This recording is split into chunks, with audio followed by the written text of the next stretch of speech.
Qu'est-ce que vous aimeriez faire plus tard comme métier? Policier. Policier. Docteur. Docteur.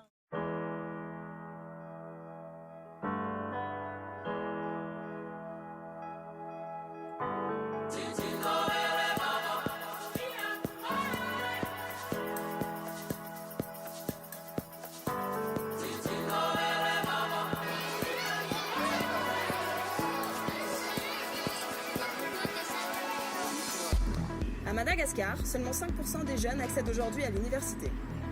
Un chiffre qui stagne depuis des années. Tandis que certains peuvent se permettre d'aller étudier à l'étranger, la grande majorité se voit contrainte de renoncer à ses études. Tu vois, les étudiants qui font la queue pour prendre la bourse, pour acheter de nourriture, les frais de bus et tout ça, quoi. C'est les classes de médecins, septième année. Pourtant, l'éducation est un facteur essentiel au développement de l'île et la fuite de ces cerveaux vers l'étranger constitue une perte de richesse. L'une des principales raisons de l'arrêt des études est le manque de logement pour les étudiants. La grande majorité d'entre eux ne peuvent pas se loger car ils viennent souvent d'autres régions pour venir étudier en ville. Certains ont la chance d'avoir un proche pour les accueillir quelque temps, mais les conditions de travail sont souvent mauvaises et les étudiants perdent alors beaucoup de temps, tous les jours, pour se rendre à pied à l'université en traversant des quartiers dangereux. Tu loges où et à quelle distance de l'université tu es? J'habite environ dans les 30 km de l'université.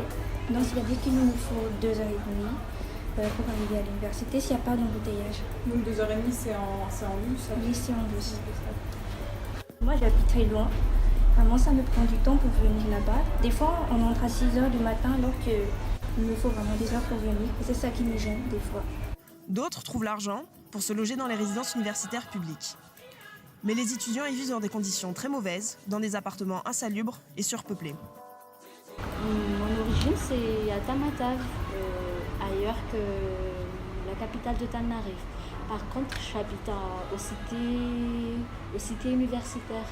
Il y a toujours de coupures d'eau, donc nous ne pouvons pas laver les linges. Et pour les douches aussi, c'est pareil. Il y a des horaires. L'après-midi, il n'y a pas d'eau. Donc il faut se préparer le matin. Aéropartage a déjà aidé plusieurs villages sur place, notamment en construisant des écoles et en donnant des cours aux élèves. Je pense que l'aéropartage a fait beaucoup de travail ici, beaucoup d'actions ici, parce qu'il a construit des chalets, il nous a appris de la langue française, il nous a donné des bénévoles pour nous aider à nos études. Il s'agit désormais d'accompagner les enfants scolarisés jusqu'à l'université, en leur fournissant un logement adapté. C'est pourquoi nous menons le projet Fisanarive pour la construction d'une résidence universitaire financièrement accessible à tous.